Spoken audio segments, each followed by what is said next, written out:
Brad Beatty.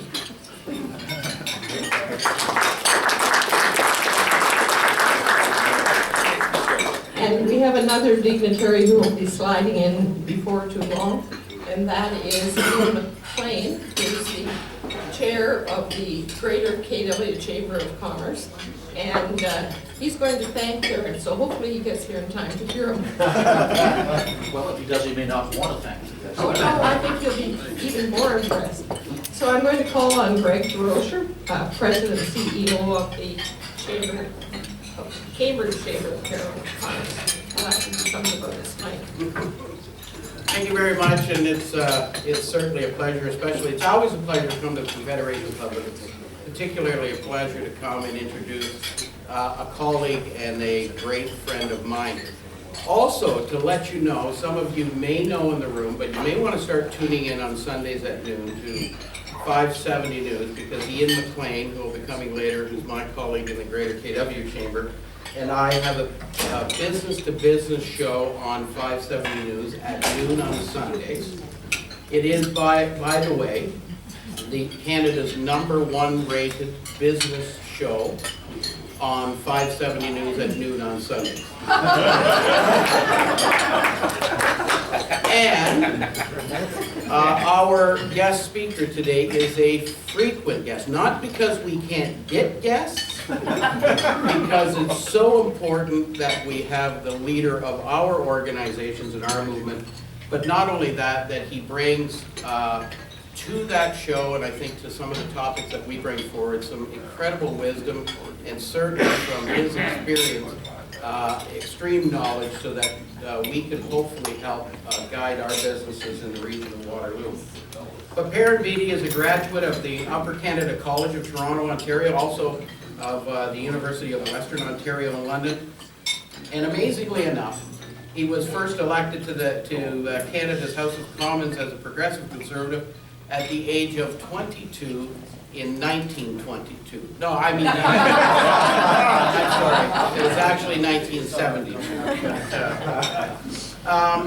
And in 1979, he became at the time the youngest person ever appointed to a Canadian cabinet by Prime Minister Joe Clark at the time. Made him Minister of State to the Treasury Board. I think this is a little bit loud. To the Treasury Board. And as you well know, the Joe Clark government was a little bit short administration for Canada. And when they came back in opposition, of course, they all couldn't wait until 1984 and the next election, when Prime Minister Brian Mulroney was elected, and he appointed Perrin Beatty, the Minister of National Revenue and the Minister responsible for Canada Post. But he subsequently served as Solicitor General, Defense Minister, Minister of National Health and Welfare, and now the defunct position of Minister of Communications as well from 91 to 93. He was promoted to Secretary of State for External Affairs in the short-lived government, if you remember correctly, of Canada's first female Prime Minister. I'm going to shut this off. Just push the button. Oh, that's it. Because Perrin's got a big mouth like me too. So. I mean, he's loud. But you know, it's amazing that he got to serve with Canada's only female Prime Minister. And I think that certainly is a tribute to not only him as an individual, but also to the government at the time to appoint such an esteemed individual to Secretary of State for External Affairs. Then, in 1995, when he was relieved of his duties as a Member of Parliament, Perrin Beatty was appointed by Jean Chrétien, the Prime Minister at the time, as the CEO for CBC, the Canadian Broadcasting Corporation. And he was there until 1999, and then he became the CEO of the Canadian Manufacturers and Exporters Association. And we were extremely delighted to hear in August of 2007 that Perrin Beatty was coming to the best business association movement in all of the world, the Canadian Chamber of Commerce. He is a great friend of every single chamber executive and everyone associated with the chamber movement across Canada and around the world. He's just an incredible leader, someone that we all look up to for our guidance and direction. And it is my extreme pleasure to introduce to you my friend and colleague, the Honorable Perrin Beatty.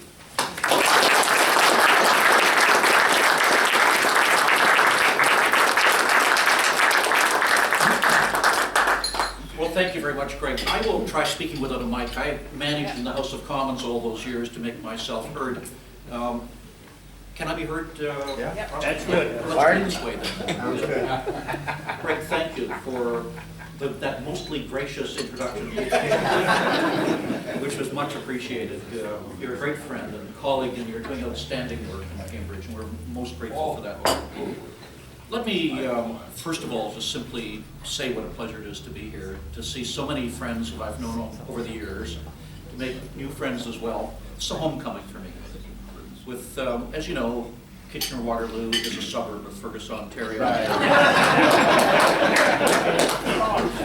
And this has been so much a part of my life over the years, and the Confederation Club has been so much a part of my life over the years that it really is a treat to be able to be together with you again. I don't get a chance to get home as often as I would like. My travels take me all over the country and all around the world, but it really feels like home when I get back. Let me say as well that this is an exciting time for all of us, and the work that's been done by the Confederation Club over the course of the years and bringing in speakers talking about public policy is something that is even more relevant today, because there's lots for us to talk about in Canada. Lots of changes, lots of challenges that we face, particularly now that we have a new government that's been in office for a year, and now the U.S. administration south of our border has indicated that they're prepared to move in a new direction. Let me just to situate you, talk for a minute about my new role, because the last time that we met, I was here in a very different capacity. The Canadian Chamber's role is to propose strategies to increase prosperity across Canada. We're resolutely nonpartisan, as we have to remind governments from time to time, but we want to see whoever is in office succeed, because if our governments are successful, we as a country are successful. And like our political parties, our strength comes from the grassroots, in this case from the 450 chambers of commerce and boards of trade across the country that represent over 200,000 businesses of every size, every sector, in every part of Canada.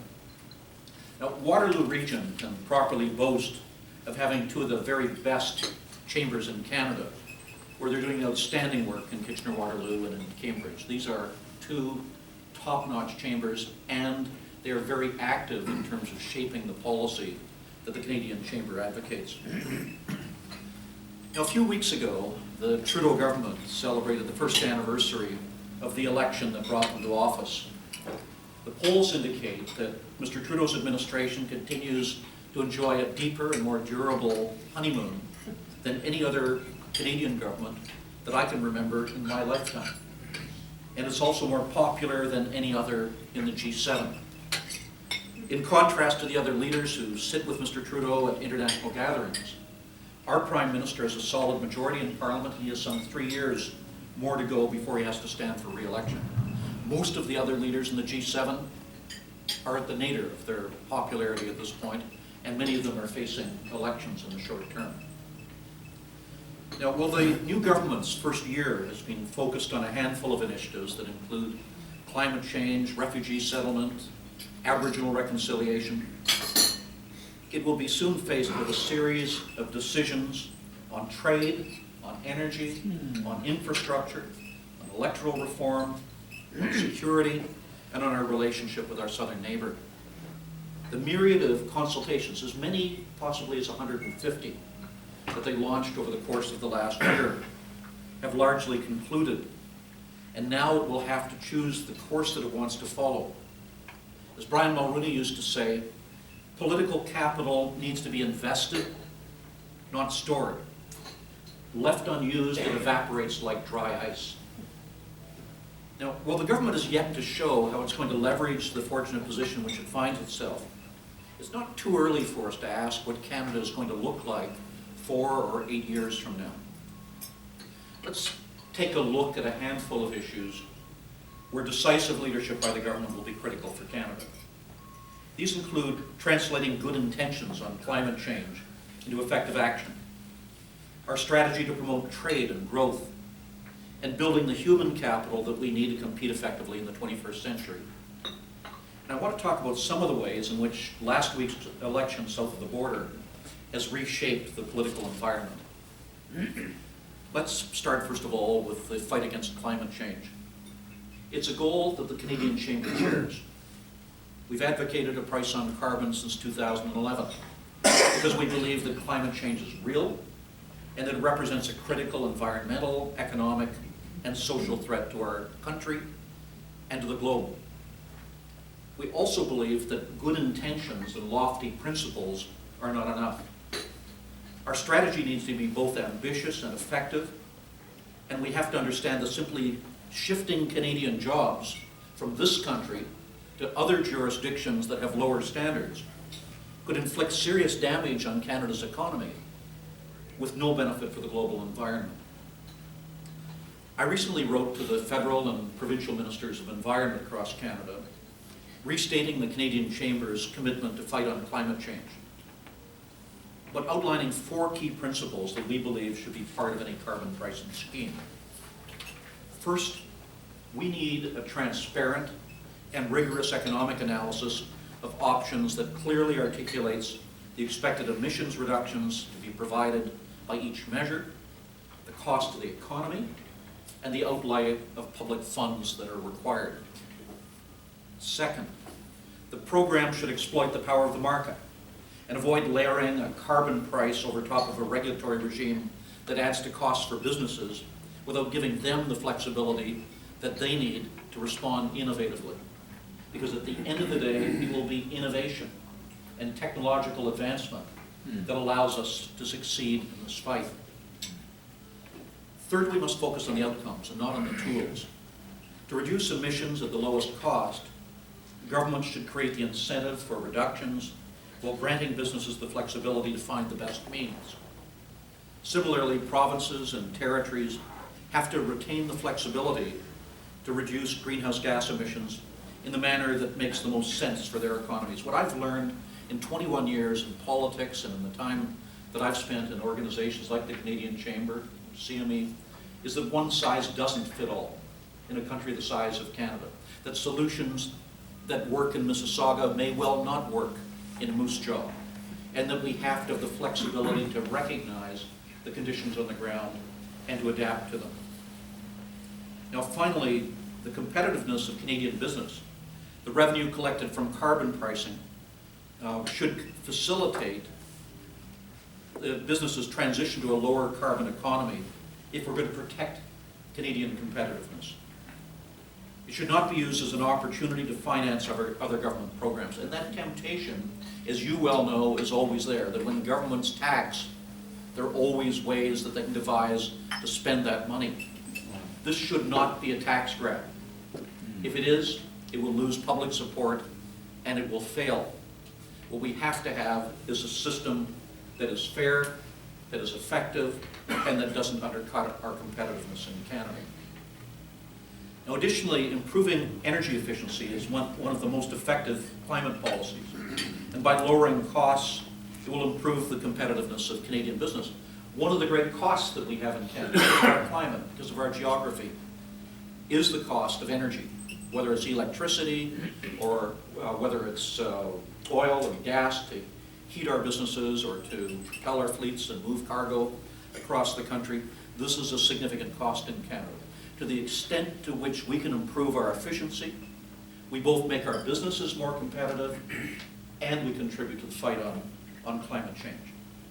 And in particular, small businesses need to have the information and the capital that's required to lower costs along with greenhouse gas emissions.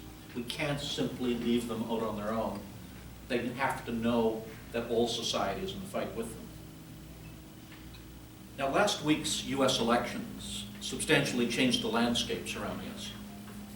Unlike President Obama, Donald Trump not only feels the United States shouldn't step up its campaign against climate change, but believes that it's not a problem at all. We need to honestly acknowledge that the added financial burden in fighting climate change will place thousands of Canadian businesses at a disadvantage to firms operating in jurisdictions with no carbon price. We're adding costs to Canadian business. This means that we have to also protect their competitiveness. And these companies will require financial support as they make the transition, and all of our diplomatic tools must be aggressively deployed to either protect the Canadian economy from countries that do not price carbon, or to get them to match Canada's leadership on climate issues. I believe that uncontrolled climate change would create catastrophic social and economic damage. Everyone, including Canadian businesses, has to do his part. But for this shared effort to succeed, there has to be much greater collaboration among governments at all levels and with the private sector. Business has to be at the very center, both in the design and the execution of Canada's strategy, or it will not succeed. Business is on the front lines of this. And if we destroy our ability to be competitive, we lose jobs from Canada, we lose the tax revenue, we lose the prosperity, and we lose the political support that is required for the program to succeed. Now, the government also faces other urgent challenges, particularly because the economy refuses to behave as the government had planned. Estimates from the Bank of Canada place economic growth at 1.2% this year. What a change from just a few years ago. Other estimates have that number at less than 1%. Commodity prices have crashed, and we've been hit by natural disasters like this year's fire at Fort McMurray. The economy just isn't recovering from the 2008 recession in the way that anyone anticipated. And last year, for example, instead of growing, Canada's productivity fell by 0.2%. We are less competitive than at the beginning of the year. So how can Canada turn the situation around? Simply put, it won't be easy. Our economy depends on trade, but we face a worldwide backlash against globalization. Brexit, the rise in anti-immigrant parties in Europe, and the talk of canceling trade agreements and building walls coming from our south all contribute to a sense that open borders are bad for countries. Not only do I not believe that borders that are open to immigration and trade weaken other countries, but I know that closed borders are almost always bad for Canada. Now, thankfully, Prime Minister Trudeau has made it clear that he understands that reality. In September, I attended the B20, the gathering of business associations and businesses from around the G20 countries around the world. It was in Hangzhou, China. And I listened to Mr. Trudeau as he provided a direct and eloquent defense of open trade. He positioned himself as a proponent of inclusive growth through open economic borders. His remarks were clear and unequivocal, and they were the most impressive given by any of the leaders who addressed our conference. And he restated what those of us who fought the fights for free trade in the past, going back as far as 1988, remember. And that's that Canada loses when we're denied access to other markets. That given the opportunity, Canadian business people can compete with the rest of the world and the best of the world, and we can win. The question for us is how to translate that belief in openness into action. To drive our economic success, we need both the trade agreements that allow us to export our goods and services and the infrastructure that's required to get them to market. And these critical elements are under siege from the opponents of Canada's active engagement in the global economy. On trade agreements, we're moving into a new and worrisome phase in the global economy's evolution, with the rise of nativist movements throughout the industrial democracies. These groups blame slow growth, uneven economic outcomes, and threats to our physical security on open trade and open borders. If you accept that worldview, then the easy and the immediate response is to pull back from global engagement and turn inwards on ourselves, building barriers to keep outsiders out. That sentiment is on the rise throughout Europe. And if I could just digress, that sentiment in Europe is being fed by the Russian government, who are putting money into nativist parties in Europe with a view to destabilizing Europe, to weakening the European Union, and to putting wedges into the NATO alliance. Why? Because it's in the interest of Russia to see that instability in the West. It's something that is unhealthy in itself, and it's something that is unhealthy to our collective interest as the Western industrial democracies. Sentiment is also in the ascendancy in the United States, where the top two candidates in both political parties, both Republican and Democrats, oppose the Trans-Pacific Partnership and question the value of open trade. The winners, we know, talk not only about building tariff walls, but also about erecting a physical wall on America's southern border and expelling millions of illegal migrants already in their country. Now, this becomes all the more important when we hear our most important trading partner, which consumes 70% of what we export, talk of scrapping the North American Free Trade Agreement, which is the envy of the rest of the world. A transition team document that leaked on Tuesday suggested that the president-elect will start the process of renegotiating the agreement on the day on which he is sworn in. If the United States decides to reopen NAFTA, which was such a hard-fought agreement for us, and one that has been so beneficial to Canada's economy, we have no choice but to be part of the process. It's a trilateral agreement. One party wants to open it, the other parties have no choice but to come to the table to discuss it as well. Despite the fact that NAFTA has driven trade and investment among the three North American countries to new heights and has created important growth in each of them, many Americans have come to believe that it's a threat and not a benefit. We need to remind our colleagues of why the world envies what we built together. We need to point out that if the United States is our most important trading partner, we are their most important trading partner as well. For instance, across the lake in Ohio, 308,000 jobs depend on Canada-US trade and investment for a total value of $33.9 billion per year. That's just Ohio. And Canada is the #1 customer for the majority of US states, for usually somewhere between 35 and 38 of the 50 states. If they're our most important customers, so are we their most important one. Both of us benefit from this mutual relationship.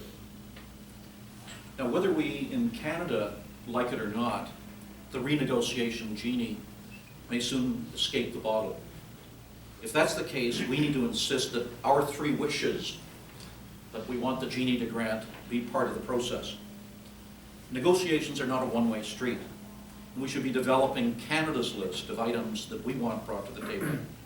Issues like new processes and investment, to make it easier for our citizens and for our goods and services to cross the border.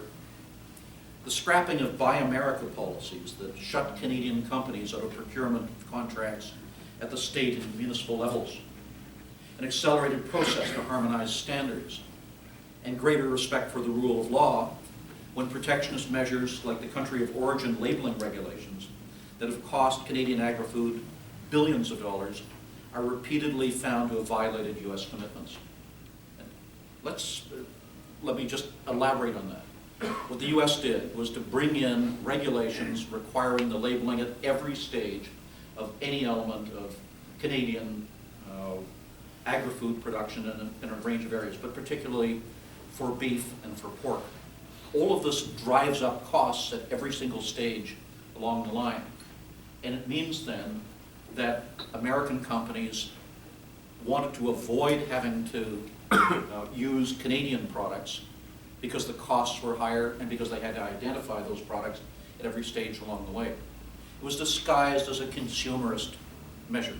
You should know what the origin is of the food that you're eating. In fact, the purpose of it was as a disguised tariff designed illegally to simply drive up the ability of Canadian food products to be able to compete. Our government estimates that the cost of that to the Canadian agri-food sector of the economy is over $3 billion. And after 4 or 5 specific instances in which the Americans lost cases before the World Trade Organization, brought by Canada and by Mexico, the WTO authorized us to impose tariffs in retaliation against the U.S. of over $1 billion. I think it's about $1.3 billion, just as recognition of the size of the damage that had been done by this illegal action. If we're reopening NAFTA, then let's reopen some of the issues that Canada has that need to be discussed in Canada's interest as well. And we should be suggesting not the weakening of NAFTA, but its modernization and its extension. NAFTA is already 22 years old. I was part of the government that brought it in, that negotiated the original free trade agreement with the United States, and subsequently NAFTA itself. In those days, the great impediment to our ability of Canadian businesses to get into the United States were tariffs, duties that were put on Canadian products. Most of those have long since disappeared. And the impediments today are much more regulatory than they are tariff. As a result then, an agreement that was written 22 years ago reflects the world as it was in those days as opposed to the way in which commerce is done today. This is an opportunity for us to modernize the relationship between our countries and their new economic realities like e-commerce, which we weren't worried about 22 years ago, digital trade, which has advanced so much during that time, or new parameters to intellectual property protection, which could be updated in a negotiation. The U.S. election should also serve us as a reminder to both business and government that we urgently need to diversify our global markets. In this context, and it was interesting, just in the car on the way here to lunch today, I was listening to a press conference being given in Berlin by Chancellor Merkel and President Obama. And President Merkel singled out CETA, the trade agreement with Canada that we have signed with the EU, which was negotiated by the previous government, as an example of something that is good and durable and positive for all of the signatories, and saying that's something that she would like to see extended as well. And I agree. This is a vital strategic asset. And if the Trans-Pacific Partnership fails because the Americans decide to withhold their support, we should open up our own dialogues with our Asia-Pacific partners. But and let me just explain, again digress, to explain why CETA is so important to us. The job isn't done as yet. We still have to get ratification in Europe by all of the signatories to this agreement if we're going to have it fully come into force. But what does it mean? It means that the negotiations between the United States and Europe are stalled in reaching free trade between the United States and Europe, and both sides seem to be pulling back. But Canada has its agreement that will allow products and services produced in Canada to get in without cost into the European Union, the second most rich market anywhere in the world. This means that for a US company that has a subsidiary here in Waterloo region, if they're looking for how do we compete in that European market, it makes far more sense to produce the product here in Waterloo region and ship it from here duty-free into Europe than it does to attempt to do it from the United States. CETA is an important strategic advantage for us, and it's something that both the previous government and this government deserve credit for having achieved. The same goes the other way. There will be something, some form of NAFTA will be there, even if it is reopened for negotiation, because our economies in North America are so deeply integrated.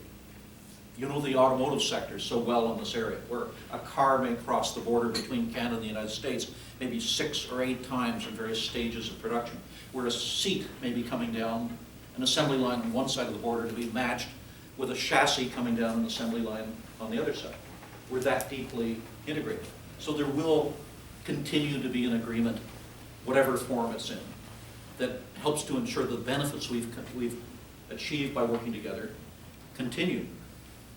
What that means then, for European countries looking to get into the North American market, Canada can be the entry point for their goods and services coming into North America. So their investment in Canada, their doing business with Canada, is enhanced by the existence of CETA. Similarly, should the United States make what I believe would be a disastrous error in pulling back from the ratification of the Trans-Pacific Partnership, what they will be, we should understand, first of all, that that agreement was as much